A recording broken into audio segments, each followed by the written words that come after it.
Wala naman kasi talaga akong ginawang mali. Pero kung sa tingin nila meron man, dalhin nila kung saan, dalhin nila sa impeachment, dalhin nila sa korte, sasagutin namin.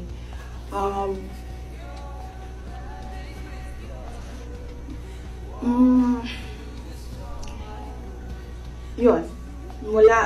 Kaya ako very casual kasi masasagot ko kasi lahat ng sasabihin nila.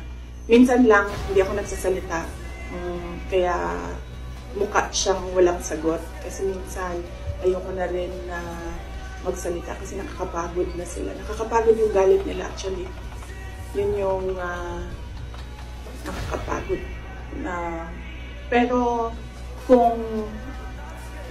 kung meron kayong kaaway, maasahan ako. Tawagin niyo ako. Basta away, maasahan talaga. Thank you.